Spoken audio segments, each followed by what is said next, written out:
So today we are going to discuss about the, अभी तक तो देखें हमने क्या किया था, अरिथमियाज को सर हमने डिस्कस किया था। उसमें अरिथमिया की जो आपके पास पहली टाइप थी ना, जिसको हमने टैकी अरिथमिया कहा था, कि जिसके अंदर जो आपकी हार्ट रेट होती है ना वो इंक्रीज होती है। वो सारे टाइप जिसमें एटीएल फिब्रिलेशन था, एटीएल हमारे पास मल्टीफोकल एट्रियल टैकीकार्डिया था, या हमारे पास प्रोक्सिमल सुप्रावेंट्रिकुलर टैकीकार्डिया था, या हमारे पास वेंट्रिकुलर सिंपल वेंट्रिकुलर टैकीकार्डिया था, या हमारे पास वेंट्रिकुलर फिब्रिलेशन थी। उन सब के अंदर क्या हो रहा था सर, जो हार्ट रेट थी वो 100 से ज्यादा इंक्रीज हो रही थी। अब यहाँ पर हम जो दूसरा टैकी अरिथमिया की जो दूसरी टाइप है, जिसको हम क्या कहते हैं, ब्रैडी अरिथमिया, क्या कहा जाता है इसको, ब्रैडी कार्डिया या ब्रैडी अरिथमिया। ब्रैडी का मतलब होता है डिक्रीज। तो अगर आपके पास ब्रैडी अरिथमिया या ब्रैडी कार्डिया होता है, तो इसमें जो आपकी हार्ट रेट है वो क्या होगी सर, डिक्रीज होगी, ब्रैडी कार्डिया। मैंने आपको अरिथमिया की जो डेफिनेशन थी वो इस तरह लिखवाई थी कि अगर आपके पास जो हार्ट रेट है वो एबनॉर्मल हो जाए। मैंने आपको ये नहीं कहा था कि अरिथमिया का ये मतलब होता है कि सिर्फ हार्ट रेट इंक्रीज ही हो। अरिथमिया का मतलब होता है irregular heart rate, irregular, irregular heart rate, कि आपकी हार्ट रेट इंक्रीज भी हो सकती है अरिथमिया के अंदर, डिक्रीज भी हो सकती है। अगर इंक्रीज होगी तो हम उसको टैकी अरिथमिया कहते हैं, अगर डिक्रीज हो तो हम उसको ब्रैडी अरिथमिया या ब्रैडी कार्डिया कहते होते हैं। ठीक है बच्चों। अब सर जो नॉर्मल हार्ट रेट होती है वो हमारे पास होती है 60 to 100 beats per minute, 60 to 100 beats per minute. ठीक है बच्चों। अगर ये सर 100 से ज्यादा हो जाए, हम उसको कहते हैं टैकी अरिथमिया, टैकी अरिथमिया। अगर ये हमारे पास 60 से कम हो जाए, यहाँ पर 100 से ज्यादा है, अगर ये 60 से कम हो, हम इसको कहते हैं ब्रैडी अरिथमिया, ब्रैडी अरिथमिया। और जो ब्रैडी अरिथमिया वाला पेशेंट है ना, अगर आपसे कोई बंदा पूछता है ना कि यार ये ब्रैडी कार्डी की वजह से जो सिम्टम है, ये सिम्टम्स कब आती होती है, मतलब कितनी हार्ट रेट डिक्रीज हो जाए, तो ब्रैडी अरिथमिया की जो सिम्टम्स होती हैं, लेट्स सपोज पेशेंट को लाइट हेडेडनेस है, कार्डिक आउटपुट कम है, पेशेंट आपके पास सिनकोप के अंदर जा सकता है। तो ये ब्रैडी अरिथमिया की जो सिम्टम होती हैं वो कब आना शुरू हो जाती हैं, तो यहाँ पर आपने चीज याद रखनी है, जब 50 बीट्स पर मिनट, मतलब जब 50 से भी कम आपके पास बीट्स, आपका हार्ट रेट इतनी कम बीट्स करना शुरू कर देना, तो फिर पेशेंट के अंदर सिम्टोमैटिक ब्रैडी अरिथमिया होता है, सिम्टोमैटिक ब्रैडी अरिथमिया। अब सर आपने ये तो बता दिया कि पेशेंट की हार्ट रेट कम हो रही है, ब्रैडी अरिथमिया हो रहा है या ब्रैडी कार्डिया हो रहा है, तो इसका रीजन क्या हो सकता है। देखें जी, हमारा ब्यूटीफुल हार्ट है और इस ब्यूटीफुल हार्ट के अंदर क्या है sir, we have the two beautiful SA node and AV node. हमारे पास एसए नोड है और एवी नोड है। ये जो एसए और एवी नोड है ये क्या है सर, जो एसए और एवी नोड में, यहाँ से आपको देख लेते हैं इसी डायग्राम से, ये एसए और एवी नोड्स क्या करते हैं सर, ये इंपल्सिस को जनरेट करते हैं in a sinus method, in a sinus और सिंक्रोनाइज्ड वे। और हमारे पास एसए नोड जनरेट करता है impulses to give the AV nodes, और एवी नोड के ऊपर थोड़ी देर के लिए पॉज आता है, और पॉज के बाद एवी नोड क्या करता है, दोबारा बंडल ऑफ हीस, और बंडल ऑफ हीस से फिर राइट बंडल ब्रांच, फिर लेफ्ट बंडल ब्रांच, और फिर कंजी फाइबर्स को क्या देता है, वो इंपल्सिस देता है, जिसकी वजह से हमारे पास एट्रियम भी कॉन्टैक्ट कर लेता है, और आपका जो वेंट्रिकल्स है वो भी कॉन्टैक्ट कर ले रहे हैं। ठीक है। इसको मैं यहाँ पर ना लिख देता हूँ इतना सिंक्रोनाइज तरीके से। ये सबसे पहले जो इंपल्सिस जनरेट होती हैं वो एसए नोड से होती हैं, उसके बाद वो हमारे पास किसके पास जाती हैं, एटीए कॉन्टैक्ट करता है, एटीए कॉन्टैक्ट करने के बाद आपके पास एवी नोड के पास जाती है इंपल्सिस, एवी नोड के लिए थोड़ी देर के लिए एवी नोड पे पास आता है, एवी नोड के ऊपर पास जाने के बाद ये बंडल ऑफ हीस के पास जाती है impulses, bundle of his, bundle of his के बाद ये कहां पर जाती हैं, आपके पास जो sir right bundle branch, right bundle branch, और लेफ्ट बंडल ब्रांच। ठीक है जी। राइट और लेफ्ट बंडल ब्रांचेस, और राइट और लेफ्ट बंडल ब्रांचेस है हमारे पास परकंजी फाइबर्स, परकंजी फाइबर्स को इंपल्सिस या एक्शन पोटेंशियल जाता है, और फिर वो क्या करता है, आपके मायोकार्डियल एक्शन पोटेंशियल को स्टिमुलेट करता है, जिसकी वजह से आपके जो वेंट्रिकल्स होते हैं वो कॉन्ट्रैक्ट करते हैं। ठीक है जी। तो ऐसे नोड से इंपल्सिस जाती हैं तो एटीआई की कॉन्ट्रैक्शन होती है, एटीए की कॉन्ट्रैक्शन होने के बाद एवी नोड के ऊपर आता है हमारे पास इंपल्सिस, और एवी नोड पे क्या आता है, एवी पास आता है, कि मतलब थोड़ी देर के जिससे वो पीआर सेगमेंट ही बनता है, तो थोड़ी देर के लिए आपके ना एवी नोड के ऊपर इंपल्सेस रुक जाती हैं। उस रुकने के बाद हमारा जो वेंट्रिकल्स होते हैं they are again ready for the contraction, उनका मतलब कि फीलिंग हो जाती है, तो उनकी कॉन्ट्रैक्शन करवाने के लिए bundle of fees, bundle of fees के बाद फिर हमारे पास क्या होता है लास्ट एट दी एंड, ये जो आपको फाइबर्स नजर आते हैं these are the Purkinje fibres, और परकंजी फाइबर्स इनकी कॉन्ट्रैक्शन करवा देते होते हैं। ठीक है, अगर आपको एक मजे की बात बताऊं, कोई मुझे बता सकता है कि जो ये इंटरवेंट्रिकुलर सेप्टम होता है, ये जो दरमियान वाला है, इंटरवेंट्रिकुलर सेप्टम की जो कॉन्ट्रैक्शन है ये कौन करवाता होगा? इंटरवेंट्रिकुलर सेप्टम की कॉन्ट्रैक्शन किसकी वजह से होती होगी? आपकी राइट बंडल ब्रांच से होती है, परकंजी फाइबर से होती है, या लेफ्ट बंडल ब्रांच से होती है इंटरवेंट्रिकुलर सेप्टम? क्योंकि देखें हमने वेंट्रिकल्स को भी देख लिया कि लेफ्ट वेंट्रिकल है तो left bundle branch, right ventricle है तो राइट बंडल ब्रांच होगी, लेकिन ये जो इंटरवेंट्रिकुलर सेप्टम है ना, इसकी कहानी बात कि इसको कौन कॉन्ट्रैक्शन प्रोवाइड करता है। आपका क्या ख्याल है, इसको कौन देता होगा? इसको कॉन्ट्रैक्शन कौन प्रोवाइड करता होगा? आपके इंटरवेंट्रिकुलर सेप्टम को। डॉक्टर जरिया कहते हैं सर बंडल ऑफ हीस, नहीं डॉक्टर साहब बंडल ऑफ हीस नहीं करता, बंडल ऑफ हीस नहीं करता, लेफ्ट बंडल ब्रांच करती है। जैसे डॉक्टर सदका ने बताया ना कि जो बच्चों आपकी ये लेफ्ट बंडल ब्रांच होती है ना, ये इंटरवेंट्रिकुलर सेप्टम को इनर्वेशन या कॉन्ट्रैक्शन प्रोवाइड करती है, तो ये चीज आपने याद रखनी है। ठीक है जी, तो ये होती है सर एक सिंक्रोनाइज तरीके से एसए नोड, एवी नोड और बंडल ऑफ हीस ना, ये जैसी कॉन्ट्रैक्शन होती हैं। अब नेक्स्ट बात करते हैं कि सर हम आगे डिस्कस करेंगे ब्रैडी अरिथमिया। अब वो जो ब्रैडी अरिथमिया है वो हमारे पास दो रीजन की वजह से हो सकता है। क्या क्या वो रीजन है? क्योंकि सर हमारे हार्ट की कॉन्ट्रैक्शन को कौन कंट्रोल कर रहा है असल में? वो आपका AV node, sorry SA node, और हमारे पास दूसरा जो है वो एवी नोड है। ये दोनों आपके हार्ट की कॉन्ट्रैक्शंस को क्या करें, कंट्रोल करें। अगर आपके पास एसए नोड की क्या हो जाती है, डीजनरेशन हो जाती है। क्या होता है सर? एसए नोड की डीजनरेशन होती है, तो उसकी वजह से पेशेंट को क्या होगा सर, साइनस पॉज आएगा, साइनस अरेस्ट हो जाएगा उस पेशेंट के अंदर। जैसे हमने कल भी कहा था कि अगर कोई पेशेंट 65 या 70 ईयर्स एज का हो जाता है ना, तो उसके अंदर हमें साइनस पॉज नजर आता है, कि मतलब कि जो इसके एट्रिया होते हैं ना वो कॉन्ट्रैक्ट नहीं करते थोड़ी देर के लिए। जब वो कॉन्ट्रैक्ट नहीं करते तो वो उसका रीजन होता है ऐसे नोड की डीजनरेशन।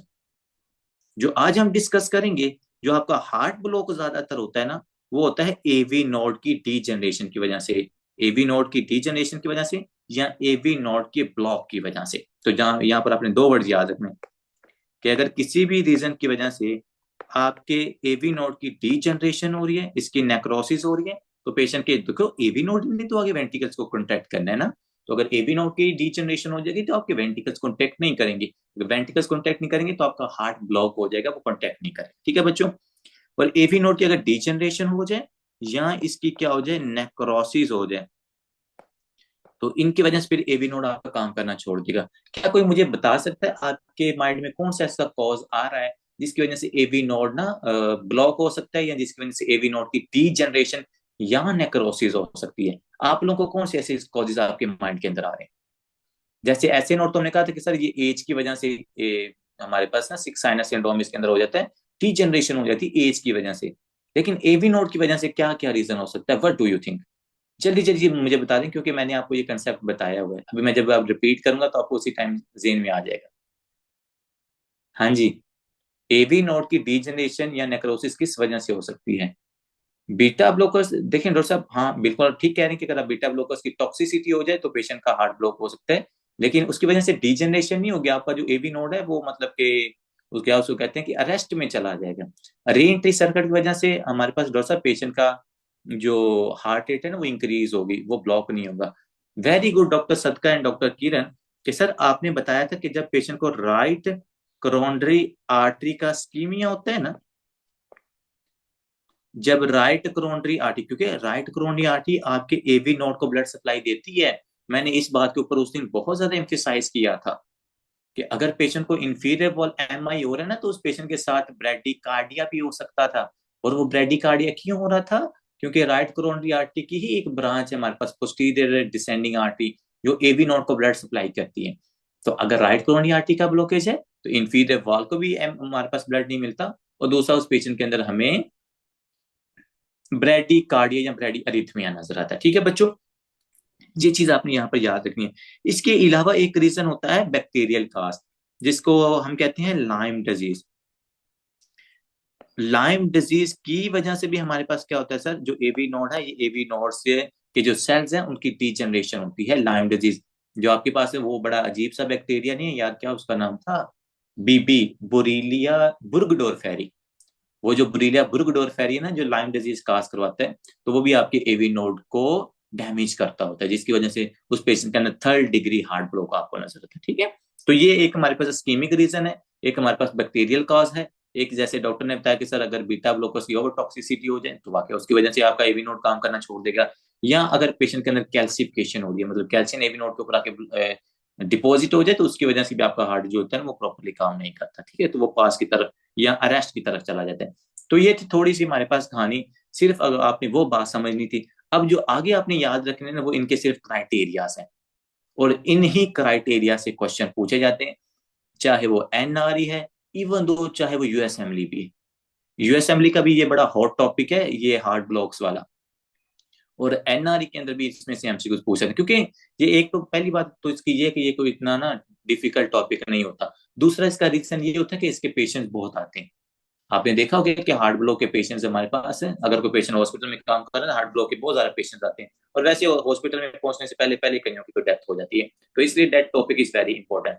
डिस्कस करते हैं कि सर इनकी क्या टाइप्स है हार्ट ब्लॉक की, जिसकी वजह से पेशेंट के अंदर ब्रैडी अरिथमिया या ब्रैडी कार्डिया हो सकता है। ठीक है बच्चों, तो सर सबसे पहले हमारे पास इसकी होती हैं 3 टाइप्स।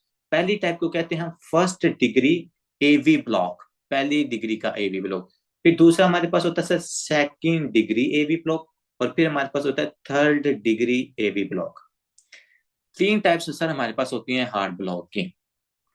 अब इन तीनों टाइप्स की जो इंपॉर्टेंट है वो हमने ईसीजी देखनी, कि आपको ईसीजी के ऊपर देखना आना चाहिए कि 1st डिग्री हार्ट ब्लॉक का पेशेंट की ईसीजी कैसी है, सेकंड वाले का कॉज क्या है और उसकी ईसीजी कैसे आती है, थर्ड की क्या कॉज है और उसकी ईसीजी कैसे आती है। ठीक है, और चौथे नंबर पर जो हमारे पास हो सकता है, वो आपकी जो बंडल ब्रांचेज है ना, राइट बंडल ब्रांच या जो लेफ्ट बंडल ब्रांच है ना, उसका ब्लॉक भी हो सकता है। ठीक है जी, वो डायरेक्टली आपके पास वो ब्रांच डैमेज हो सकती है, या स्कीमिया की वजह से वो ब्रांच हमारे पास डैमेज हो सकती है, तो लेकिन आपकी राइट और लेफ्ट बंडल ब्रांचेज भी डैमेज होती है। ठीक है जी, तो सर सबसे पहली जो डिग्री है जिसको हम कहते हैं 1st डिग्री एवी ब्लॉक। तो 1st डिग्री एवी ब्लॉक हम किसको कहेंगे और उसका क्या क्राइटेरिया। देखो बच्चों, अगर आपका जो एवी नोड है ना, वो एवी नोड हमारा थोड़ी देर के लिए जो उसका पास है ना, वो अपने पास को थोड़ा सा और ज्यादा इंक्रीज कर दे।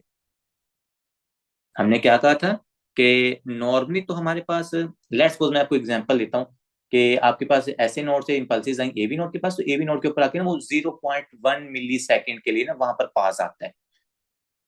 लेकिन अगर वो जो पास है वो 0.1 सेकेंड से लेकर 0.2 मतलब इंक्रीज हो जाए वो थोड़ा सा पास, तो उसकी वजह से आपके जो वेंट्रिकल्स है वो वेंट्रिकल्स क्या करेंगे सर, लेट उनको इनर्वेशन मिलेगी, वो लेट कॉन्ट्रैक्ट करते होते हैं, क्योंकि एवी नोड से तो आगे आपके वेंट्रिकल से कॉन्टैक्ट होने हैं ना, तो पीछे जो आपके एट्रियल्स हैं वो सही कॉन्टैक्ट होते हैं, आपकी पी वेव ठीक बनती है।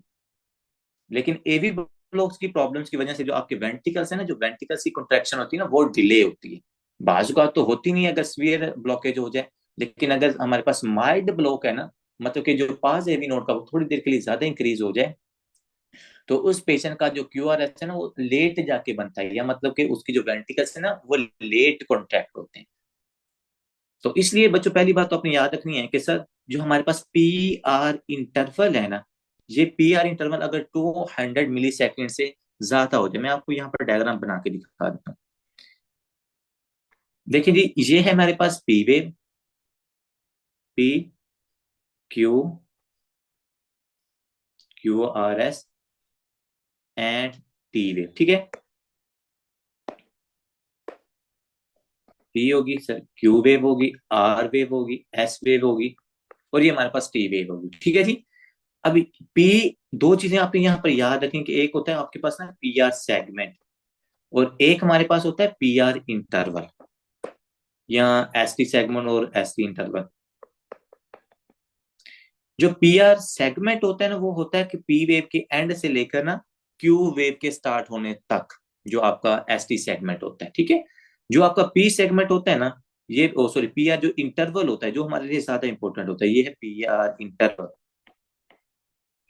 तो पी आर इंटरवल पी के स्टार्ट होने से लेकर ये जो आर वेव है ना यहां तक, ये बिल्कुल यहां तक आपका जो पी आर इंटरवल होता है ना, ये इस तरह यहां तक इसका इंटरवल होता है, ठीक है। अब पी आर इंटरवल का जो नॉर्मल ड्यूरेशन होता है वो हमारे पास अराउंड 200 मिली सेकेंड्स होता है। इसका नॉर्मल ड्यूरेशन कितना होता है सर? 200 मिली सेकेंड्स होता है। अब अगर ये 200 मिली सेकेंड से ज्यादा हो जाए, इसका मतलब ये है कि पी आर इंटरवल आपका इंक्रीज हो गया है। मतलब कि जो क्यू आर एस है वो डिले इनरवेट हो रहा है, वो डिले कॉन्ट्रैक्ट हो रहा है। तो जिसकी वजह से जो आपका पी आर इंटरवल वो 200 मिली सेकेंड से ज्यादा हो जाता है। और अगर ये 200 मिली सेकेंड से कम हो तो उसको हम कहते हैं कि शॉर्ट पी आर इंटरवल है। तो कोई मुझे बता सकते हैं शॉर्ट पी आर इंटरवल किस डिजीज में हमें मिलता है? क्योंकि जो प्रोलॉन्ग है वो तो मैं आपको अभी बता रहा हूँ कि एबी ब्लॉक्स में आपको मिलेगा, लेकिन जो शॉर्ट पी आर इंटरवल है वो आपको किस में मिलता है? Wolff Parkinson White syndrome. Very good doctor Sharaj ने जैसे बताया कि सर वुल्फ पार्किंसन, अभी आपने कल तो बताया कि उसमें शॉर्ट पी आर इंटरवल आपको मिलता है। वेरी गुड, तो चीजें अब ऐड हो रही है ना हमारे पास। सर 200 से कम है, शॉर्ट पी आर इंटरवल है तो वुल्फ पार्किंसन वाइट सिंड्रोम। 200 से ज्यादा है, लॉन्ग पी आर इंटरवल है, या जिसको हम कहते हैं प्रोलॉन्ग पी आर इंटरवल। और प्रोलॉन्ग पी आर इंटरवल आपको किसमें नजर आ रहा है sir? First degree heart block के अंदर। क्योंकि इसमें जो एवी नोड के अंदर ब्लॉकेज है वो नॉर्मली तो 0.1 सेकेंड का होता है, लेकिन वो ज्यादा हो जाता है। अब जब वो ज्यादा होता है जो टोटल ड्यूरेशन होता है ना आपके एसए नोड से लेकर एवी नोड का तक, वो सारा हमारे पास इंक्रीज हो जाता है। और वो कितना इंक्रीज होता है? मोर देन 200 मिली सेकेंड्स। लेकिन ये कुछ ज्यादा परेशानी की बात नहीं है, ये हमारे पास कुछ ज्यादा परेशानी की बात नहीं है, क्योंकि फर्स्ट डिग्री हार्ट ब्लॉक के अंदर पेशेंट क्या होता है? एसिम्टोमेटिक होता है, और इसके लिए हमें ट्रीटमेंट नहीं रिक्वायर्ड होता। सिर्फ इस पेशेंट की जो ईसीजी होती है उस ईसीजी के ऊपर हमें पी आर इंटरवल प्रोलॉन्ग मिल रहा होता है। जैसे कि अगर आप यहाँ पर देखो ना, तो ये है नॉर्मल पी आर इंटरवल, ये थोड़ा सा और प्रोलॉन्ग हुआ है, ये भी थोड़ा सा प्रोलॉन्ग हुआ है, ये भी मेरे पास थोड़ा सा प्रोलॉन्ग हुआ है।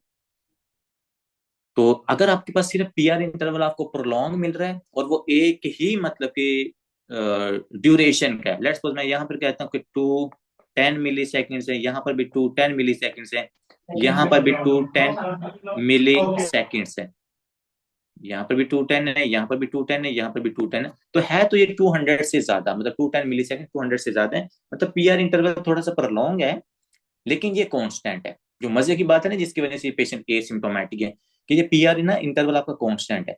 अगर ये होता ना 210 220, मतलब आहिस्ता आहिस्ता ये इंक्रीज होता जाता, तो फिर वो आपके लिए खतरनाक होना था। फिर वो पेशेंट फर्स्ट डिग्री से सेकंड डिग्री की तरफ जा सकता है। तो अक्सर स्टूडेंट पूछते होते हैं कि सर ये पेशेंट अगर फर्स्ट डिग्री का है तो हमारे लिए मतलब ये नुकसान है, ये खतरनाक पेशेंट है या नहीं है? तो मैं फिर उनको ये दो चीजें बताता होता हूँ कि आपने ना पीआर इंटरवल की रेगुलेशन को देखना है। कि अगर तो पीआर इंटरवल मतलब सेम आ रहा है कि सब में 210 210 210 आ रहा है, तो ज्यादा परेशानी की बात नहीं है, वो पेशेंट आपका एसिम्टोमेटिक होगा, वो आगे मजीद सीवियरिटी की तरफ नहीं जाएगा। लेकिन अगर ये पीआर इंटरवल इंक्रीज हो रहा है ना, तो फिर ये पेशेंट आपके पास आगे सेकेंड डिग्री हार्ट ब्लॉक या थर्ड डिग्री हार्ट ब्लॉक की तरफ जा सकता होता है। तो इस पेशेंट का आपने क्या करना होता है? ख्याल करना होता है, इसका आपने फॉलोअप रखना होता है। इस पेशेंट का आपने ख्याल, मतलब फॉलो ख्याल का मतलब यही होता है कि आपने उस पेशेंट को फॉलोअप के लिए रखना होता है, क्योंकि स्टिल पेशेंट ये आपका एसिम्टोमेटिक होता है। लेकिन अगर 210 है, जो कि 90 to 95% जो फर्स्ट डिग्री एवी ब्लॉक के पेशेंट होते हैं वो ये 210 वाले ही होते हैं, जिनका कांस्टेंट होता है और वो एसिम्टोमेटिक होते हैं। हाँ, अगर रेयरली कोई 5-10% लोग होते हैं जिनका पीआर इंटरवल मतलब आहिस्ता आहिस्ता प्रोलॉन्ग हो रहा होता है ना, तो वो पेशेंट हमारे लिए थोड़ी सी उनके अंदर डिजीज की सिविरिटी ज्यादा होती है, ठीक है। लेकिन स्टिल इन पेशेंट्स के अंदर हमें ट्रीटमेंट की जरूरत नहीं होती, दे आर एसिम्टोमेटिक, ठीक है बच्चों। तो ये था फर्स्ट डिग्री हार्ट ब्लॉक, जिसकी आपको ईसीजी फाइंडिंग से देखनी आनी चाहिए। और वो क्या है? पी आर इंटरवल प्रोलॉन्ग है, लेकिन पेशेंट हमारे पास एसिम्टोमेटिक है, ठीक है जी। नेक्स्ट आते हैं सेकेंड डिग्री हार्ट ब्लॉक। के सेकेंड डिग्री हार्ट ब्लॉक हमने किसको कहना है? सेकेंड डिग्री हार्ट ब्लॉक की बच्ची होती है दो टाइप्स। एक टाइप होती है मोबिस टाइप 1 और एक होती है मोबिस टाइप 2।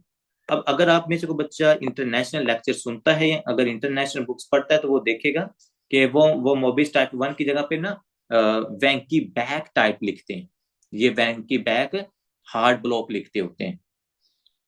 हमारी जो ज्यादातर बुक्स है ना, उन्होंने वैसे ये मोबिस टाइप 1 और टाइप 2 लिखा हुआ है, लेकिन ये जो इंटरनेशनल लेक्चर्स हैं या लेक्चरार हैं जो जो उनकी बुक्स है ना, तो वो ये वेंकी बैक का वर्ड यूज करते हैं। मैं अगर ऑनेस्टली बताऊं ना, तो मैं जब लेक्चर सुना ना, तो वो ना वेंकी बैक का वर्ड यूज कर, मैं बड़ा कंफ्यूज। मैंने कहा शायद कोई नई टाइप आ गई होगी, तो जब मैंने बाद में देखा कि वो इसी मोबिस टाइप 1 को ही वेंकी बैक हार्ड ब्लॉक भी कहते हैं। ठीक है जी, तो ये चीज का भी ख्याल करना है इसका।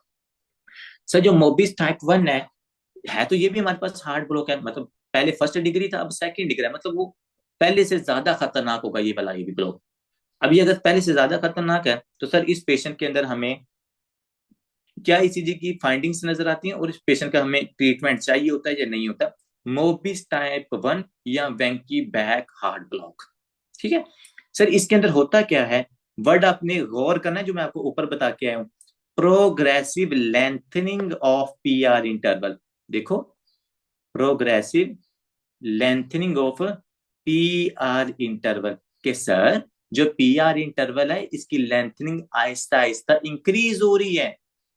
जैसे कि मैं ऊपर भी बता रहा था ना आपको, कि यहां पर अगर वो इंक्रीज होगी तो आपके लिए डेंजरस होगा। इसी तरह उन्होंने टाइप 2 के अंदर भी बता दिया है कि सर टाइप 2 के अंदर जो पीआर का इंटरवल है ना, ये आहिस्ता आहिस्ता प्रोलॉन्ग होता है। लेट्स गो, पहले 210 था, फिर 220 हो गया, फिर 230 हो गया, और उसके बाद जाके आपकी जो बीट है वही ड्रॉप हो जाती है। जैसे कि आपने समझ लें, इधर मैं आपको ना यहाँ पर करवाता हूँ, क्योंकि उस ईसीजी से पता नहीं चलता बात उसमें। मोबिस टाइप 1, मोबिस टाइप 1 हार्ड। अब इसके अंदर हो क्या रहा है, आपने जरा मेरी ना ईसीजी के ऊपर फोकस करना थोड़ा सा, जो मैं प्यारी सी बनाने लगा। P wave, Q R S T, P Q R S T, P Q R S T, P. हाँ, that is the beautiful. Notice करें सर, क्या आपने ड्रा किया है, पी वेव है, क्यू वेव है, आर वेव है, एस वेव है, टी, फिर पी, फिर क्यू, फिर आर, फिर एस, फिर टी, फिर पी है, फिर क्यू है, फिर आर है, फिर एस है, फिर टी है, फिर पी है, लेकिन आगे क्यू आर एस नहीं है। जब क्यू आर एस आपका मिस हो जाता, मतलब कि आपका उस दौरान 3 दफा वेंटिकल ने कॉन्टैक्ट किया है, लेकिन चौथी दफा आपके वेंटिकल ने कॉन्टैक्ट नहीं किया। जब चौथी दफा वेंटिकल कॉन्टैक्ट नहीं करता, तो इसको हम कहते हैं ड्रॉप हार्ट बीट। क्या कहते हैं हम इसको, ड्रॉप्ड हार्ट बीट। तो आपके पास मोबिस टाइप 1 के अंदर dropped heartbeat, Mobitz type 1 के अंदर जो आपके पास एक बीट होती है ना, वो ड्रॉप हो जाती है। लेकिन उसके ड्रॉप होने के पीछे एक सिनेरियो, वो एक और सिनेरियो, वो क्या, क्या आप नोटिस करो, यहाँ का पीआर इंटरवल, इससे जो आगे वाला पीआर इंटरवल है, ये पीआर इंटरवल प्रोलॉन्ग है, इससे जो ये वाला पीआर इंटरवल है, ये देखो कितना ज्यादा फर्क आ गया, नोटिस करो, ये प्रोलॉन्ग है। प्रोग्रेसिवली आपका जो पीआर इंटरवल है ये इंक्रीज होता रहता है, होता रहता है। जब ये 3 दफा इंक्रीज होता है ना, तो चौथी दफा जो पी वेव होती है, इसके बाद जो क्यू आर एस होता है वो भाई बनता ही नहीं है। मतलब आपका एवी नोड एक दफा इतनी ज्यादा पास में चला जाता है, इतने ज्यादा ब्लॉक में चला जाता है, कि वो वेंटिकल्स को कॉन्ट्रैक्ट ही नहीं करता। लेकिन दोबारा फिर क्या करता है, अगली बीट के अंदर वो वेंटिकल्स को कॉन्टैक्ट करना शुरू कर देता है। तो अगर आपको ईसीजी के ऊपर क्या नजर आता है sir, progressive PR interval, progressive PR interval के प्रोग्रेसिवली पीआर इंटरवल इंक्रीज होता रहता है, और इंक्रीज होने के बाद चौथे नंबर पर जाकर जो आपका क्यूआरएस होता है वो मिस हो जाता है, जिसको हम कहते हैं कि आपकी जो हार्ट बीट है वो ड्रॉप होगी। अब एक दफा वेंट्रिकल कॉन्टैक्ट नहीं करता, लेकिन उस टाइम वो दोबारा क्या है, अगली बीट के अंदर वो कॉन्टैक्ट करना शुरू कर देता है। ठीक है, इसके लिए फिर मैं एक क्राइटेरिया बनाया हुआ है, वो क्राइटेरिया ये है 4x3। ये अपना क्राइटेरिया हमने बनाया हुआ है 4x3। अब 4x3 क्या है, कि आपको अगर ईसीजी के ऊपर 3 पीवीएफ, 4 पीवीएफ नजर आती हैं, और अगर आपको 3 क्यूआरएस नजर आते हैं, अगर आपको 4 पीवेव और 3 क्यूआरएस नजर आते हैं, इसका मतलब है कि वो पेशेंट हमारे पास, और वो पीआर इंटरवल भी आपने देखना है, उसका पीआर इंटरवल भी प्रलॉन्ग है। तो इनका मतलब है कि 4x3 अगर रेशियो नजर आ रही है, तो ये पेशेंट आपका मोबिस टाइप 1 का होगा। या वेंकी बैक हार्ट ब्लॉक का ये पेशेंट हमारे पास होगा। तो ये तीनों चीजें जो आपने इसकी ईसीजी की फाइंडिंग्स है ना, ये ईसीजी की फाइंडिंग्स आपने यहाँ पर याद रखनी होगी। अब आप कहेंगे कि सर पेशेंट हमारे पास हार्ट ब्लॉक, उसको प्रॉब्लम तो है, लेकिन जब वो हमारे पास आता है ना, इधर क्या सो कहते हैं क्लिनिक में आता है, तो जब हमने उसकी ईसीजी करवाई ना, तो ईसीजी के ऊपर हमें हार्ट ब्लॉक की सिम्टम्स या हार्ट ब्लॉक की जो फाइंडिंग्स थी ना, वो नजर नहीं आई थी। क्योंकि जब हमने ईसीजी करवाया ना, तो वो ईसीजी के दौरान पेशेंट को जो ये ड्रॉप्स, ये बीट वगैरह ना, ये ड्रॉप नहीं हुई थी। लेकिन पेशेंट आपको कहता है कि डॉक्टर साहब मतलब मैं जब 2-3 घंटे काम करता हूँ, तो उसमें दरमियान के अंदर ना ऐसा मुझे लगता है कि जैसे मैं मतलब कि सिंकोपिक फेज में जा रहा हूँ, जैसे मैं अनकॉन्शियस होने लगा हूँ। तो उस दौरान क्या होता है कि उसकी जो बीट होती है ना, वो ड्रॉप हो जाती है। लेकिन अब जब आपके पास आया तो वो बिल्कुल ठीक है, उसकी हमने ईसीजी करवाई, वो ईसीजी भी हमें ठीक मिल सकती है अगर उस दौरान उसको सिम्टम्स नहीं आ रहे। तो फिर इस पेशेंट का आप क्या करोगे कि जिस पेशेंट को मतलब कि जब वो काम वगैरह करता है तो उस दौरान तो उसको ये सिम्टम्स आती हैं, उसको है भी मोबिस टाइप 1, लेकिन जब वो क्लिनिक में आपके पास आया हुआ है ना, तो मैंने ईसीजी भी करवाई, तो ईसीजी के ऊपर भी हमें कोई एज इट फाइंडिंग्स नजर नहीं आई। तो फिर इस पेशेंट के अंदर आप क्या करते हो, आपको कैसे पता चलेगा कि ये पेशेंट हार्ट ब्लॉक का है या नहीं है? What do you think? What do you think? Manoeuvre करवाएंगे डॉक्टर साहब? कौन सा manoeuvre you want to do? कौन सा मैन्यूवर आप करना चाहोगे जिससे आपका ए बी जो नोड है, आप उसका वेगल मैन्यूवर करना चाहोगे? भाई वेगल मैन्यूवर करोगे, मोबिस टाइप 1 का पेशेंट है, वेगल मैन्यूवर करोगे, पेशेंट उसी टाइम अल्लाह के पास चला जाएगा, क्योंकि पैरासिम्पैथेटिक नर्वस सिस्टम है इसका एक्टिवेट होगा, और पेशेंट का पहली हार्ट ब्लॉक है, और ज्यादा हार्ट ब्लॉक हो जाएगा पैरासिम्पैथेटिक नर्वस सिस्टम के एक्टिवेशन की वजह से, पेशेंट कंप्लीट हार्ट ब्लॉक में चला जाएगा। तो ये चीज आपने नहीं करनी। स्ट्रेस इंड्यूस, वो स्टेबल और अनस्टेबल एंजाइना के अंदर हम करते होते हैं पेशेंट का, कि हम उसको स्ट्रेस इंड्यूस करवाते हैं ताकि हमें उस पेशेंट की स्टेबल या अनस्टेबल एंजाइना की जो ईसीजी फाइंडिंग है ना, वो मिल जाए। बच्चे अगर आप इसको स्ट्रेस इंड्यूस करवाओगे ना, तो ये पेशेंट की आगे उसका हार्ट ब्लॉक है, तो उस पेशेंट को अगर स्ट्रेस दोगे तो उसका हार्ट और ब्लॉक करेगा, वो पेशेंट भी अल्लाह के पास चला जाएगा। ये भी काम आपने नहीं करना। अब मैं ऐसा क्यों पूछ रहा हूँ, क्योंकि ये बड़ी इंपॉर्टेंट बात है। अगर एक पेशेंट आपका हार्ट ब्लॉक का है, आपके पास आया, आपने ईसीजी वगैरह की, लेकिन आपको वो पेशेंट के अंदर ना चेंजेस नजर नहीं आए, तो इस पेशेंट के अंदर हम एक चीज करते होते हैं, वो है 24 आवर मॉनिटरिंग। आपने फिर 24 घंटे उसकी मॉनिटरिंग करनी है। वो 24 घंटे मॉनिटरिंग के लिए हम एक डिवाइस यूज करते हैं, जिसको हम कहते हैं होल्टर मॉनिटर। क्या कहते हैं सर? Holter monitor. ये जो होल्टर मॉनिटर होता है ना, इसको हम, इस डिवाइस को ना हम उस पेशेंट के हार्ट के ऊपर लगा देते हैं, और ये क्या करते हैं, ये 24 घंटे उस पेशेंट की जो हार्ट की चेंजेस है ना, उनको नोटिस करता रहता है। फिर 24 घंटे के बाद दोबारा पेशेंट आता है, हम इस होल्टर मॉनिटर ने जो जो मॉनिटर किया होता है ना, वो सारी हम चीजें देखते हैं, और वो मॉनिटर आपको बताएगा कि हाँ, इस पेशेंट के अंदर क्या हुआ है, कि ये जो फाइंडिंग्स नजर आ रही, मतलब इसकी जो बीट है वो ड्रॉप हुई है, इसका पीआर इंटरवल प्रोलॉन्ग हुआ है जब ये पेशेंट काम कर रहा था। तो फिर हम कहते हैं कि हाँ भाई, that is a patient of the heart block of degree type 1 और टाइप 2। ठीक है जी, और टाइप 2 और टाइप 3, ठीक, ये चीज आपने याद रखनी, जिसके अंदर आपको पता ना चल रहा हो, उसकी 24 आवर मॉनिटरिंग करवानी है। तो ये जो होल्टर मॉनिटर है, ये आपको 24 घंटे की ईसीजी प्रोवाइड करता है। 24 घंटे की ईसीजी, मतलब 24 घंटे में जो जो हार्ट में चेंजेस आती है ना, वो सारी कुछ आपको बता देता है। तो that is very important monitor. अब सर आपने क्राइटेरिया तो बता दिया है कि इस पेशेंट के अंदर क्या होता है कि प्रोग्रेसिव पीआर इंटरवल, अगर आप यहाँ पर भी नोटिस करोगे ना, तो ये देखो, ये छोटा पीआर इंटरवल है, ये उससे बड़ा है, ये उससे पीआर इंटरवल बड़ा है, उसके बाद ये पी वेव है, और पी वेव के बाद आप यहाँ पे नोटिस करो, आपकी जो क्यूआरएस है ना, वो एब्सेंट है, या जो आपकी बीट है वो ड्रॉप है यहाँ पे। तो ये आपका मोबिस टाइप 1 का क्राइटेरिया है, progressive PR interval and drop heartbeat. Next आते हैं कि sir P wave not followed by the QRS complex, मैंने आपको बता दिया। वेरिएबल पीआर इंटरवल, ये भी हमने देख लिया है, with a pattern regularly irregular. ठीक है जी, तो वो हमारे पास इरेगुलर इंटरवल आपको नजर आ रहा है, पीआर इंटरवल पहले छोटा था, फिर बड़ा था, फिर उससे बड़ा हुआ। तो ये सारे जो हमने क्राइटेरिया ने ये डिस्कस कर ली। क्या सर जो पेशेंट मोबिस टाइप 1 का है, उसको ट्रीटमेंट की जरूरत होती है? अगर वो पेशेंट एसिम्टोमेटिक है, तो भाई ट्रीटमेंट की जरूरत आपको नहीं होती। अब इसके अंदर सर आप कह रहे हैं टाइप 1 का भी ट्रीटमेंट नहीं करना, टाइप 2 मोबिस टाइप 2 के अंदर जो पहली डिग्री है, उसका भी आपने ट्रीटमेंट नहीं करना। अब देखें, ये जो मैं फिर आपको कह रहा हूँ, ये पेशेंट्स के अंदर कभी कभी इसको सिम्टम्स आ रही हैं, अगर इसको कंटिन्यूसली सिम्टम आएंगी ना, फिर हम इस पेशेंट का ट्रीटमेंट करेंगे, क्योंकि इसका ट्रीटमेंट को छोटा मोटा नहीं है। ये नहीं कि हम इसको बीटा ब्लॉकर्स डाल देंगे तो पेशेंट ठीक हो जाएगा, इस पेशेंट को हम पोस्ट इम्यूनोट्रोप्स पे डाल देंगे तो ये पेशेंट ठीक हो जाए, ऐसा नहीं। क्योंकि इसका जो ट्रीटमेंट है, इसका ट्रीटमेंट बड़ा स्पेसिफिक है। तो वो जो पेशेंट हमारे पास उसके अंदर प्रॉपर सिम्टम्स आ रही होती ना, तो फिर हम उस पेशेंट को एवी ब्लॉक के ट्रीटमेंट की तरफ लेके जाते हैं। तो ना आपने फर्स्ट डिग्री हार्ट ब्लॉक के अंदर ट्रीटमेंट करना है, ना आपने सेकेंड डिग्री की जो फर्स्ट टाइप है मोबिस टाइप 1 उसके अंदर ट्रीटमेंट करना है। ठीक है, इन दोनों के अंदर ट्रीटमेंट नहीं होता, क्योंकि मोस्टली ये पेशेंट है एसिम्टोमेटिक होते हैं, जैसे उसने यहाँ पर लिखा भी हुआ। ठीक है, नेक्स्ट आते हैं जो सबसे खतरनाक कंडीशन अब स्टार्ट होने लगी है, वो है मोबिस टाइप 2। ये जो 2 है ना, ये 2 बड़ा खतरनाक है।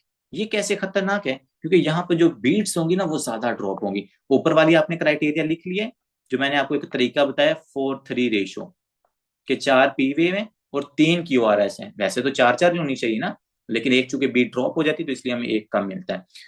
मूवी टाइप 2 के अंदर क्या होता है सर? ड्रॉप्ड बीट्स के साथ जो बीट्स हैं वो हमारे पास ड्रॉप हो रही हैं, that are not preceded by change in PR interval. Sir यहाँ पर ऐसा सीन नहीं है कि पहले पीआर इंटरवल आपके पास प्रोलॉन्ग होता जाएगा होता जाएगा होता जाएगा, तो 4-5 साइकिल्स के बाद जाके एक क्यूआरएस आपका मिस हो जाता है। ऐसा यहाँ पर नहीं होता। वो कह रहा है कि यहाँ पर हमारे पास जो डायरेक्टली क्यूआरएस है ना, वो आपके पास क्या होगा? ड्रॉप होगा। पहले पीआर इंटरवल बिल्कुल ठीक करेगा पहली डिग्री पहली साइकिल के अंदर और दूसरे साइकिल के अंदर, तीसरे साइकिल के अंदर डायरेक्टली जो आपका क्यूआरएस होता है ना, वो क्या हो जाएगा? वो मिस हो जाएगा। तो अगर मैं यहाँ पर नोटिस करूँ ना रेशियो, एक पी वेव ये है, P wave QRS, P wave QRS, तो ये डायरेक्टली जाके पी के बाद जो आपका क्यूआरएस है ना, ये मिस हो गया। मतलब कि 3 × 2, 3 पी आर है, सॉरी 3 पी वेव्स हैं और 2 आपके पास क्यू आर एस है। तो तीसरे साइकिल के ऊपर ही जाके हमारे पास जो क्यू आर एस होता है ना, वो मिस हो जाता है, आपकी जो बीट है वो ड्रॉप हो जाती है। लेकिन दूसरा जो काम यहाँ पर नहीं होता वो ये कि आहिस्ता आहिस्ता यहाँ पर काम नहीं हो रहा कि P R interval prolong prolong prolong then drop. No, normal normal drop, normal normal drop, and that is more dangerous. कि अगर डायरेक्टली हमारे पास बीट ड्रॉप्स हो रही है, इसका मतलब कि सीवियरली ब्लॉक आता है उस पेशेंट के एबी के अंदर। इसलिए सडनली क्या हुआ कि आपका जो क्यू आर एस है वो मिस हो गया, जो आपकी बीट है वो ड्रॉप हो गई है। इसके लिए आपने रेशियो याद रखनी है 3:2। ऊपर था 4:3 के 4 साइकिल के बाद जाके क्यू आर एस हमारा ड्रॉप हो रहा है, लेकिन यहां पर आप देखो तीसरे साइकिल के अंदर ही आपका जो क्यू आर एस है ना वो मिस हो गया। It means that is more dangerous condition. अगर आप इसको पूरे 1 मिनट के अंदर देखोगे ना, तो 1 मिनट के अंदर लेट्स सपोज मैं कहता हूँ इसका 20 दफा हार्ट ब्लॉक होगा, 20 इसकी बीट्स ड्रॉप होंगी। ऊपर वाले के अंदर मैं कहता हूँ कि लेट्स सपोज 5 या 7 होंगी। अब इसके अंदर 20 आपकी जो बीट्स हैं वो ड्रॉप हो रही हैं। अगर 20 आपकी बीट्स ड्रॉप हो रही हैं, 20 दफा क्यूआरएस कॉन्ट्रैक्ट नहीं हो रहा, तो इसका मतलब है उस पेशेंट की कार्डिक आउटपुट कम हो सकती है, सडन कार्डिक आउटपुट कम होगी और पेशेंट की हमारे पास सडनली डेथ भी हो सकती है। तो ये चीज आपने यहाँ पर याद रखनी है। Drop beats that are not preceded by the PR interval prolongation, directly beat आपकी ड्रॉप हो जाएगी। अब दूसरा इसके अंदर सबसे बड़ा मामला होता है ना, वो ये है कि जो सेकंड डिग्री होती है ना, ये आपके पास चेंज हो जाती है थर्ड डिग्री के अंदर। ये इससे हमारे लिए खतरनाक होता है। इसीलिए जो मोबिस टाइप 2 वाले पेशेंट्स होते हैं ना, उन पेशेंट्स का हम ट्रीटमेंट स्टार्ट कर देते हैं, क्योंकि हमें पता होता है कि अगर ये टाइप 3 के अंदर चला गया तो टाइप 3 तो बहुत डेंजरस है, उसके अंदर तो हर चीज इरेगुलरली हो रही होती है।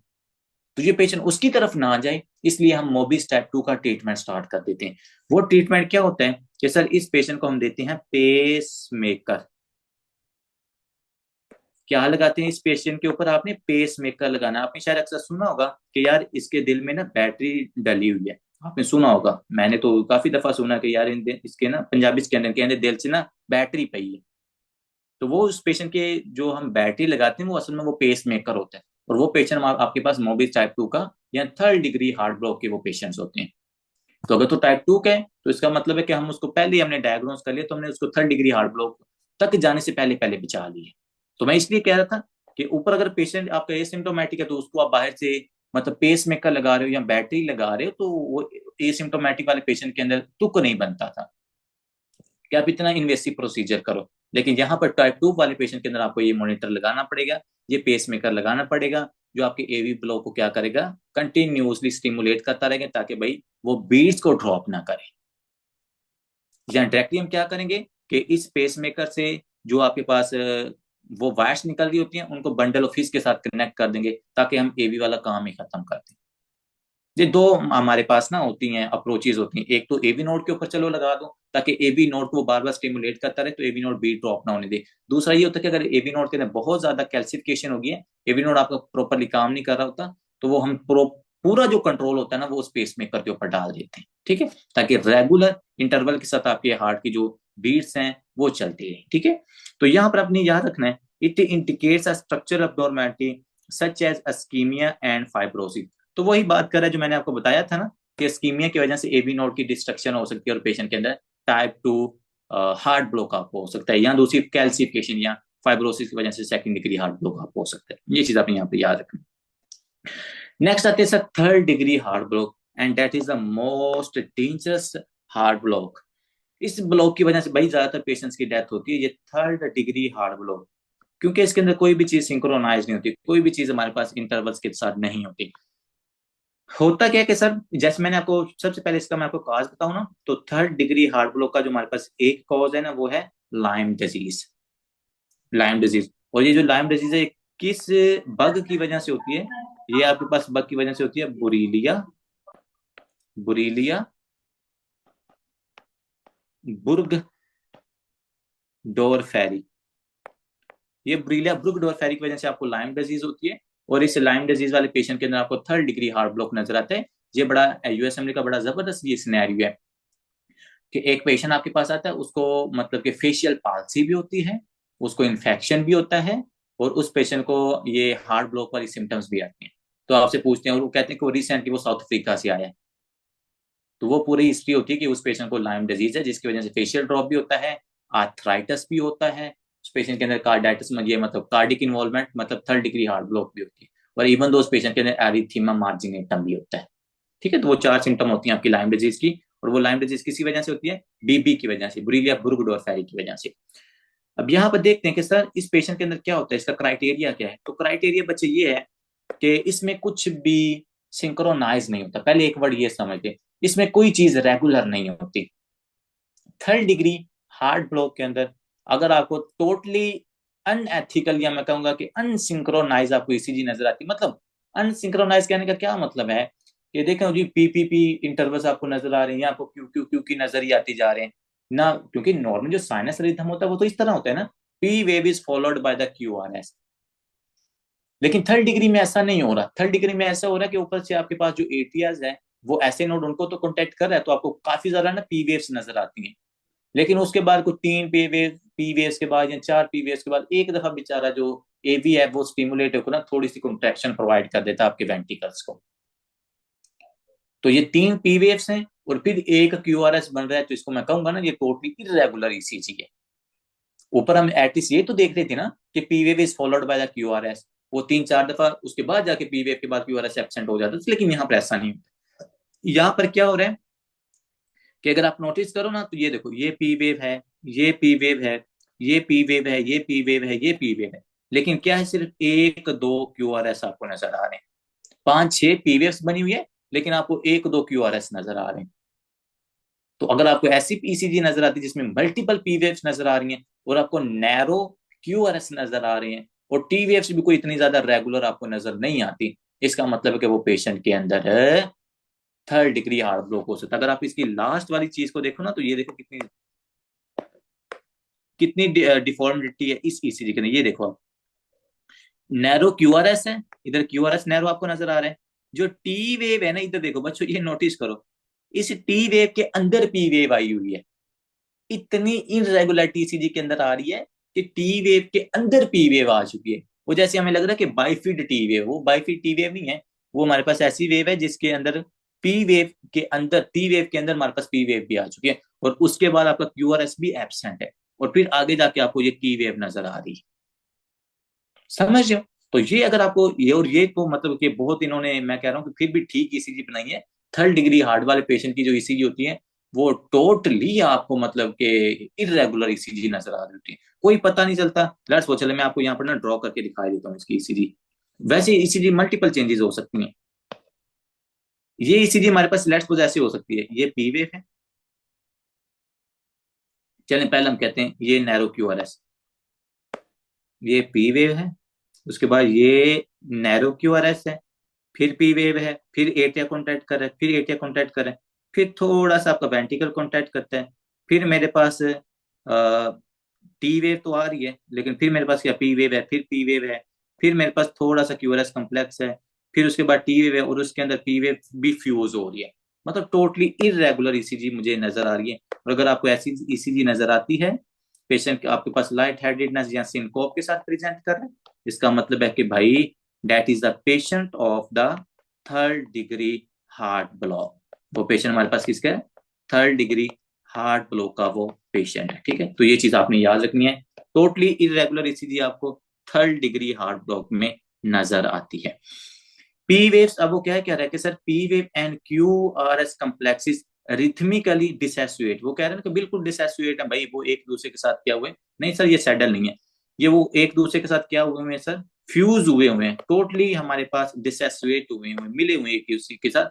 कोई उसके अंदर ना एसोसिएशन या सिंक्रोनाइजेशन नजर नहीं आ रही है हमें ईसीजी के अंदर। वो डिसोसिएशन मतलब मिक्सिंग नजर आ रही है। Atria and ventricles beat independently of each other. भाई एट्रिया अपनी मर्जी से कांटेक्ट की जा रहा है को 3 से 4 दफा, क्योंकि ऐसे नोड उसको तो कांटेक्ट कर रहा है ना, लेकिन जो एवी नोड है वो वेंट्रिकल को सही से कांटेक्ट नहीं कर पा रहा।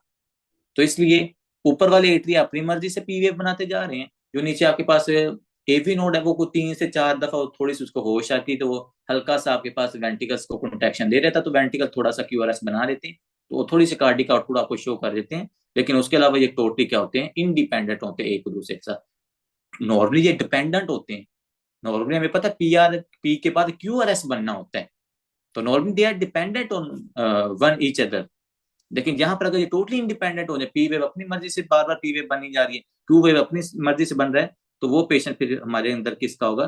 थर्ड डिग्री हार्ट ब्लॉक का। ये सबसे अच्छा क्राइटेरिया है। तो उन्होंने ये लाइन लिखी है ना कि totally independent P waves and Q R S, तो ये हमारी थर्ड डिग्री का ना ये सबसे जबरदस्त क्राइटेरिया। एट्रिया की जो रेट है वो ज्यादा है, वेंट्रिकल की रेट कम है, जाहिर बात है, हमें पता है, क्योंकि सर ऐसे नोड में प्रॉब्लम नहीं है, प्रॉब्लम एवी नोड में है। तो उसकी वजह से जो वेंट्रिकल्स की कॉन्ट्रैक्शन है वो कम होगी, जो एट्रिया की कॉन्ट्रैक्शन है वो हमारे पास ज्यादा होगी। May be cause by the Lyme disease, तो वो लाइम डिजीज की वजह से हमें थर्ड डिग्री हार्ट ब्लॉक हो सकता है। ट्रीटमेंट इसका क्या है सर? ट्रीटमेंट आपने इस पेशेंट को लगाना है पेस मेकर। इस पेशेंट अगर आपके पास जिंदा बच जाए तो भाई पेस मेकर लगा देना। वो पेस मेकर फिर बाहर से क्या करेगा? सारे हार्ट की कॉन्ट्रेक्टिलिटी को कंट्रोल करेगा। ठीक है बच्चों, तो ये था हमारे पास type 1 degree heart block, type 2 की मोबिस टाइप 1 4:3 रेशो, 3:2 रेशो, और जो हमारे पास थर्ड डिग्री है वो टोटली इंडिपेंडेंट रेशो आपको नजर आती है वहां पर। ठीक है, आई होप सब ये आपको ये बोलेगा नहीं। नेक्स्ट आते हैं सर, हमारे पास राइट बंडल ब्रांच भी होती है और लेफ्ट बंडल ब्रांच भी होती है। तो अगर राइट बंडल ब्रांच या लेफ्ट बंडल ब्रांच में ब्लॉकेज हो जाए, जो कि आपके पास स्कीमिया की वजह से या डायरेक्ट इंजरी की वजह से जो ये ब्रांचेज है ना ये डैमेज हो सकती हैं। कितनी ब्रांचेज होती हैं सर? 2। तो बंडल ब्रांच हमारे पास क्या हो सकता है सर? 2 ब्रांचेज होती हैं, एक लेफ्ट बंडल ब्रांच होती है और एक मेरे पास राइट बंडल ब्रांच होती है। बच्चे जो लेफ्ट बंडल ब्रांच होती है ये आपके लेफ्ट वेंट्रिकल को कॉन्ट्रैक्ट करती है और आपके पास इंटरवेंट्रिकुलर सेप्टम को कॉन्ट्रैक्ट करती है। क्या सर? जो लेफ्ट बंडल ब्रांच है वो क्या कर रही है? वो आपके पास लेफ्ट वेंट्रिकल और इंटर वेंट्रिकुलर सेप्टम को कॉन्ट्रैक्ट करती है और उसकी इनर्वेशन को कंट्रोल करती है। और जो राइट बंडल ब्रांच होती है वो आपके राइट वेंट्रिकल्स को क्या करती है? कॉन्ट्रैक्ट करती है, उसको इनर्वेशन प्रोवाइड करती है। तो सिंपल सी बात है कि अगर आपके पास लेफ्ट बंडल ब्रांच का ब्लॉकेज हो जाएगा, देखो वो लेफ्ट बंडल ब्रांच से आगे आपके परकंजी फाइबर्स भी तो बनती है ना, तो अगर लेफ्ट बंडल ब्रांच आपकी ब्लॉक हो जाएगी तो जो परकंजी फाइबर्स हैं उनके ऊपर भी आपका इफेक्ट आएगा।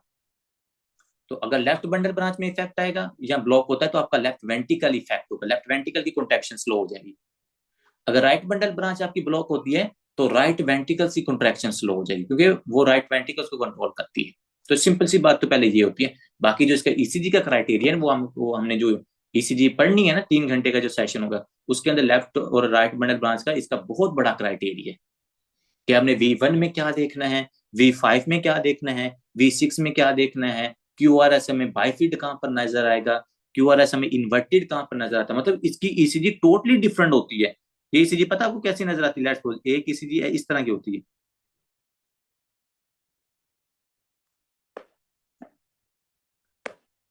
ये अगर पी वेव है ना, ये क्यू और ऐसे, तो ऐसे by feet.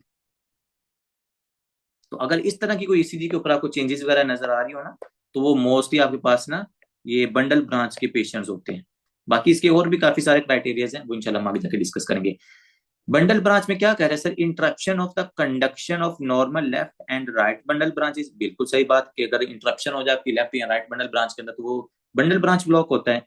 Affected ventricle depolarise via slower myocytes. वही बात होगी ना कि अगर लेफ्ट बंडल ब्रांच इफेक्ट होगी, तो जो लेफ्ट वेंट्रिकल्स के मायोसाइट्स हैं वो स्लोली कॉन्ट्रैक्ट करेंगे, क्योंकि जो बंडल ब्रांच है वो उनको टाइम के ऊपर कॉन्ट्रैक्शन प्रोवाइड नहीं करे, तो वो स्लोली कॉन्ट्रैक्ट करेंगे to myocyte to the conduction from the unaffected ventricles. लेकिन जो अनअफेक्टेड वेंट्रिकल्स होंगे वो बिल्कुल ठीक होंगे, वो सही कॉन्ट्रैक्ट करेंगे, which depolarise via the faster His Purkinje fibre system.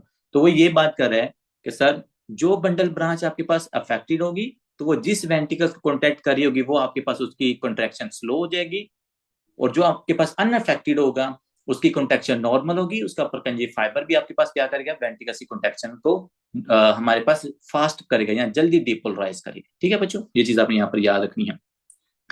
Normally कहते हैं कि सर जो बंडल ब्रांच नजर आती है वो डीजेनरेटिव चेंजेस की वजह से नजर आती है। डीजेनरेटिव चेंजेस क्या है सर, स्कीमिया हो सकता है, दूसरे नंबर पर कार्डियोमायोपैथी हो सकती है, या इनफिल्ट्रेटिव डिजीज। इनफिल्ट्रेटिव डिजीज का मतलब ये है कि अगर आपकी जो न्यूरॉन्स है ना, ये left bundle branch right bundle branch है, डायरेक्टली कोई चीज इनके जाकर अंदर डिपॉजिट हो जाए। देखो लेट्स सपोज, अगर ये मेरे पास एक न्यूरॉन है ना, ये इसका एक्सोन है,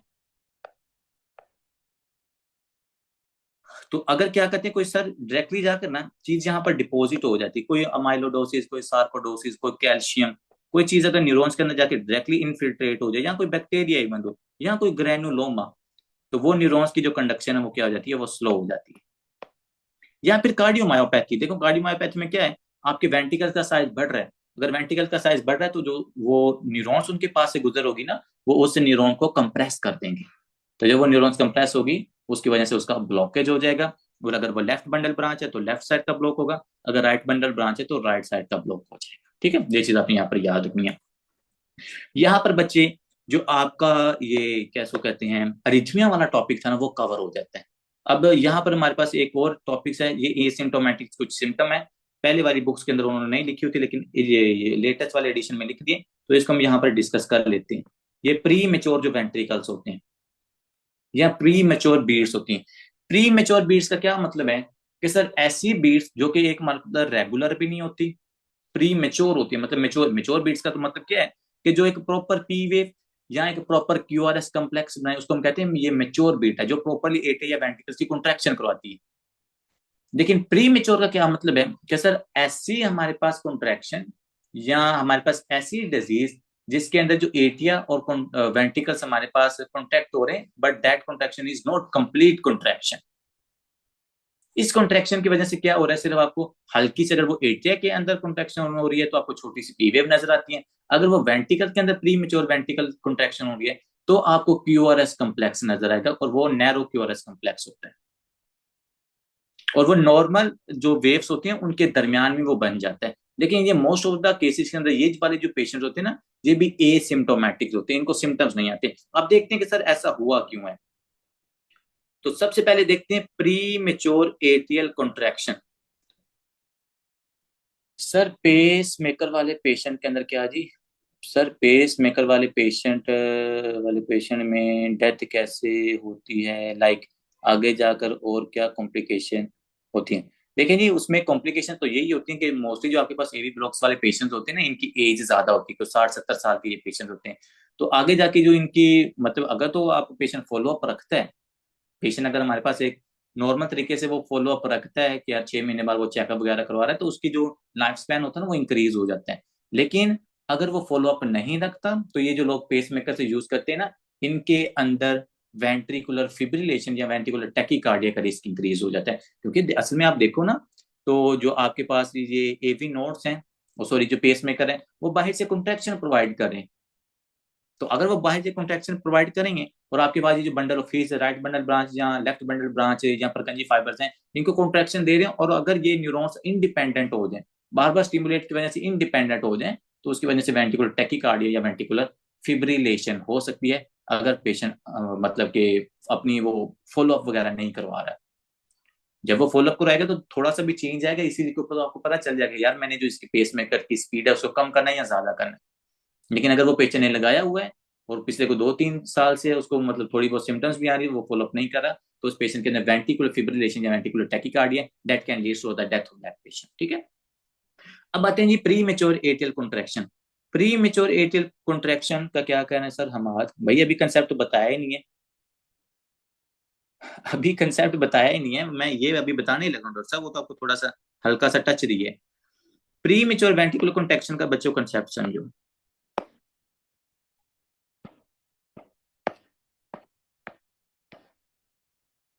कहाँ पे ब्यूटीफुल हार्ट?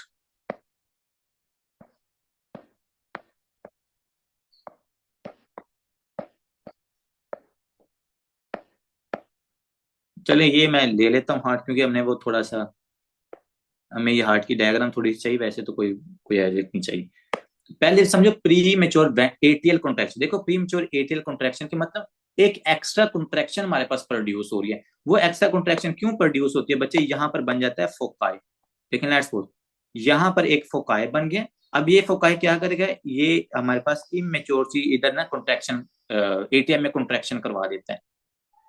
अब ऐसे नोड तो कॉन्ट्रैक्शन करवा रहा है। इसके अलावा जो आपका ये फोकाई है, ये जो एक्स्ट्रा फोकाई यहाँ पर जनरेट हो गए, ये भी क्या करता है, ये एक एक्स्ट्रा कॉन्ट्रैक्शन यहाँ पर एटीए की करवा देता है। लेकिन ये जो एक्स्ट्रा कॉन्ट्रैक्शन होती है, मैं कह रहा हूँ कि ये इतनी ज्यादा स्ट्रॉन्ग नहीं होती, लेकिन still that is an extra contraction, जिसकी वजह से पेशेंट के अंदर ना आपको पाल्पिटेशन फील होती है इसकी वजह से। क्योंकि अगर ऐसे नोड की वजह से भी एक नॉर्मल कॉन्ट्रैक्शन हो रही है और आपका फोकाई भी एक एक्स्ट्रा कॉन्ट्रैक्शन कर रहा है ना, तो इसका मतलब वो कॉन्ट्रैक्शन आपकी इंक्रीज हो रही है, तो इस पेशेंट को पाल्पिटेशन वगैरह फील होती है, लेकिन स्टिल कोई ज्यादा मसला नहीं होता इस पेशेंट के अंदर। तो ये होता है ये फोकाई की वजह से एट्रियल कॉन्ट्रैक्शन है। इसी तरह अगर इसी तरह का फोकाई आपके वेंट्रिकल्स के अंदर बन जाए और वो वेंट्रिकल्स के अंदर क्या करे, एक एक्स्ट्रा कॉन्ट्रैक्शन जनरेट कर दे, that is not too much strong, तो उसको हम कहते हैं that is the ventricular premature ventricular contraction. Premature ventricular contraction and that is the premature atrial contraction. ठीक है जी, ये सिर्फ इतना सा कंसेप्ट है कि एक एक्स्ट्रा फोकाई जनरेट हो जाता है और वो एक्स्ट्रा फोकाई क्या करता है हमारे पास सर, एक्स्ट्रा पी वेव की जनरेशन करवाता है और एक्स्ट्रा क्यूआरएस वेव की जनरेशन करवाता है। लेकिन वो सिर्फ हमारे पास इसीजिकल चेंजेस होती हैं और मोस्ट ऑफ द केसेस के अंदर ये पेशेंट आपके एसिम्टोमेटिक होते हैं। ठीक, इसका क्राइटेरिया समझ लेते हैं और फिर हम लेक्चर को क्या करते हैं, वाइंड अप करते हैं, फिर आपको छुट्टी। प्री मेच्योर एट्रियल कॉन्ट्रैक्शन में सर क्या हो रहा है, एक्स्ट्रा बीट। बात में उसने पहली लाइन में ये लिख दिया कि सर ये एक एक्स्ट्रा बीट है, जो आपको यहाँ पर भी बड़ा नजर देखो ना, तो ये मेरे पास एक एक्स्ट्रा बीट आपको नजर आ रही है। जो नॉर्मली ये क्यूआरएस है, ये नॉर्मल है, ये नॉर्मल है, इसके बाद यहाँ पर होना चाहिए था, लेकिन ये हमारे पास एक एक्स्ट्रा बीट आपको इसके अंदर नजर आ रही है, जिसको हम प्री मेच्योर एट्रियल कॉन्ट्रैक्शन करवा रहे हैं। Extra beat arises from the ectopic foci, तो एक्टोपिक जो फोकाई है वहां से जनरेट हो रही है इंस्टेड ऑफ एसे नोड। भाई ऐसे नोड से वो कह रहे हैं ये जनरेट नहीं होती एक्स्ट्रा बीट, ये जो फोकाई जनरेट हुआ है ना, ये वो फोकाई से ये जनरेट होती है ओफन। और ये फोकाई से कैसे जनरेट होती है, इसका रीजन क्या होता है? रीजन ये होता है कि अगर हमारे पास एड्रीनर्जिक ड्राइव हो, मतलब अगर आपका जो सिंपैथेटिक नर्वस सिस्टम है वो बार बार एक्टिवेट हो रहा हो। और ये आपका सिंपैथेटिक नर्वस सिस्टम बार बार किस वजह से एक्टिवेट होता है? अगर कोई पेशेंट आपके पास लेता है स्ट्रेस, ये देखो, अगर कोई पेशेंट बार बार स्ट्रेस लेता है तो उसके अंदर सिंपैथेटिक नर्वस सिस्टम एक्टिवेट होगा, और सिंपैथेटिक नर्वस सिस्टम के बार बार एक्टिवेशन की वजह से हमारे पास पेशेंट के अंदर ना ये प्री मेच्योर फोकाई जनरेट्स हो सकते हैं। इसके अलावा अगर कोई पेशेंट लेता है कफीन का इंटेक, ये कफीन भी क्या करती है आपके पास न्यूरॉन्स को, ये आपके पास जो ब्रेन की न्यूरोनल सप्लाई है ना, ये इसको जाके एक्टिवेट करती है। आपने अक्सर देखा होगा जब आप बहुत ज्यादा चाय पी रहे हो तो आपको पाल्पिटेशन फील होती हैं। मैंने ये चीज फील करता, जब मैंने ये पढ़ा ना, उसके बाद मैं जब भी कॉफी या चाय वगैरह पीता तो ये वाकई ये चीज होती है कि पेशेंट के अंदर जो सिंपैथेटिक नर्वस सिस्टम है ना वो एक्टिवेट होता है, तो आपको पाल्पिटेशन फील होती हैं। फिर इस वजह से मैंने जो चाय का इंटेक है ना वो काफी ज्यादा कम कर दिया था, क्योंकि मुझे ऑनेस्टली कह रहा हूँ, मुझे वाकई बहुत ज्यादा पाल्पिटेशन इसकी फील होती थी। और दूसरे नंबर जो जिन लोगों के अंदर मतलब कि एवरेज वेट होता है ना कि 60-65, उनके अंदर तो और ज्यादा फील होती है। हाँ बाकी जिनका 60-70-80, जिनका वेट थोड़ा सा ज्यादा होता है ना, मतलब फैट्स डिपॉजिट होते हैं, तो उनके अंदर कुछ ज्यादा जो इसको कहते हैं पाल्पिटेशन इतनी फील नहीं होती। अब भाई नहीं लेनी चाहिए। ये जो लोग जिम कर जे के लिए जाते हैं ना, वो पहले कफीन ले लेते हैं। अल्लाह के बंदे ना लिया करो। आप लोगों के सामने ही है कि ये क्या करिए, ये एड्रीनर्जिक ड्राइव दे रही है। हाँ, आपके हार्ट की कॉन्ट्रैक्शन तो इंक्रीज होगी, और उसकी वजह से आपकी बॉडी को ब्लड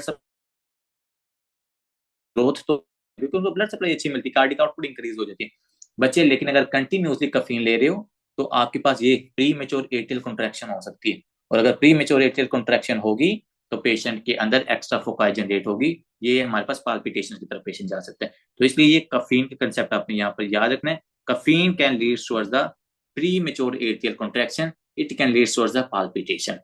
अब वो कह रहे हैं कि बिनाइन में increase the risk. Doctor Bukhari साहब देख लें, अब आप जो कह रहे हैं ना कि सर प्री वर्कआउट लेना चाहिए, वो कह रहे हैं ये रिस्क इंक्रीज कर देती है एट्रियल फिब्रिलेशन और एट्रियल फ्लटर का। लो जी, और वर्कआउट के लिए आप लो इसको, क्योंकि हमें पता है कि जो एट्रियल फिब्रिलेशन के अंदर होता है वो मल्टीपल फोकाई तो होता है। तो अगर एक फोकाई जनरेट हो रहा है और उस वो फोकाई क्या करे, और ज्यादा फोकाई को वहां पर जनरेट करे, तो मल्टीपल फोकाई जनरेट हो जाएंगे। जो आपके पास एट्रियल फिब्रिलेशन या हमारे पास atrial flutter specifically multiple foci की वजह से जनरेट हो रहा है, तो पेशेंट के अंदर ये फ्लटर और फिब्रिलेशन हो सकती है। इसलिए मैं आपको कह रहा था ना लिया करें। दूसरा सर, इस पेशेंट के अंदर क्या नजर आता है सर, जो क्यूआरएस है वो हमें नैरो नजर आ रहा है, narrow QRS complex with proceeding P wave on ECG. ये देखो, कह रहा है कि ईसीजी के ऊपर आपको पी वेव के बाद आपको नैरो क्यूआरएस नजर आ रहा है, क्योंकि एक प्री मेच्योर सी कॉन्ट्रैक्शन है। तो वो आपके वेंटिकल्स की भी क्या करवा रही है, एक एक्स्ट्रा कॉन्ट्रैक्शन करवा रही है, जिसकी वजह से आपको नैरो क्यूआरएस और एक एक्स्ट्रा पी वेव मिलती है, जिसको हम कहते हैं premature atrial contraction. But most of the cases के अंदर these patients are the asymptomatic, इनको कोई सिम्टम नहीं है। लेट्स सपोज अगर कफीन की वजह से हो रहा है, आप कफीन छोड़ दोगे ना तो आप बिल्कुल ठीक हो जाओगे। नेक्स्ट आते हैं जी प्री मेच्योर वेंट्रिकुलर कॉन्ट्रैक्शन, बिल्कुल सेम कंसेप्ट है। एक्टोपिक फोकाई है, ectopic beats arising from the ventricle instead of the SA node. ऐसे नोड से जनरेशन होने की वजह से फोकाई हमारे पास एक्स्ट्रा जनरेट हो रहे हैं, और ये फोकाई क्या कर रहे हैं, ये आपका जो डायस्टोलिक टाइम है ना उसको शॉर्ट कर रहा है। देखो डायस्टोलिक टाइम आपका जाहिर बात है शॉर्ट होना है। अगर ये देखो, ये पी वेव है, ये क्यू आर एस है, ये पी वेव है, और ये मेरे पास क्यू आर एस है, ये तो नॉर्मल है। लेकिन अगर यहाँ पर एक एक्स्ट्रा क्यूआरएस कम्प्लेक्स जनरेट हो जाए, जो मैंने ये ड्रा किया, ये दरमियान में जो ड्रा किया ना, that is the extra beat. तो अगर एक एक्स्ट्रा बीट जनरेट हो जाएगी तो आपके जो वेंटिकल्स है ना उनको रिलैक्सेशन का टाइम कम मिलेगा। अगर उनको रिलैक्सेशन का टाइम कम मिलेगा तो उनका जो डायस्टोलिक फिलिंग टाइम है वो कम हो जाएगा। अगर फिलिंग टाइम कम होगा तो पेशेंट के अंदर जो स्ट्रोक वॉल्यूम है वो भी कम होता है, as compare to normal beat. कि जितना एक नॉर्मल बीट से स्ट्रोक वॉल्यूम जनरेट होता है, इस एक्स्ट्रा बीट से वो स्ट्रोक वॉल्यूम क्या हो जाता है उस पेशेंट का, कम हो जाता है। क्यों? क्योंकि सर डायस्टोलिक फिलिंग टाइम कम हो जाता है, क्योंकि एक एक्स्ट्रा कॉन्ट्रैक्शन हो रही है। Prognosis is largely influenced by underlying heart disease. Wide QRS इसके अंदर मिलता है, और इसके अंदर कोई प्रोसीडिंग पी वेव नजर नहीं आती। लेट्स सपोज कि ये क्यूआरएस ही सिर्फ आपको नजर आ रहा है, ये देखो क्यूआरएस नजर आ रहा है, इसके अंदर आपको पी वेव नजर नहीं आती। क्योंकि अगर पी वेव आपके पास ऊपर से फोकाई जनरेट होता है ना तो वो वेंटिकल्स को कॉन्ट्रैक्ट करवा सकता है। लेकिन अगर वेंटिकल्स को आपके पास कॉन्ट्रैक्ट हो रहा है ना, या वेंटिकल्स के अंदर एक प्री मेच्योर वेंटिकुलर कॉन्ट्रैक्शन हो सकती है, तो वो हमारे पास क्यूआरएस आपको कॉम्प्लेक्स नजर आएगा, वहां पर आपको जो पी वेव है वो नजर नहीं आएगी।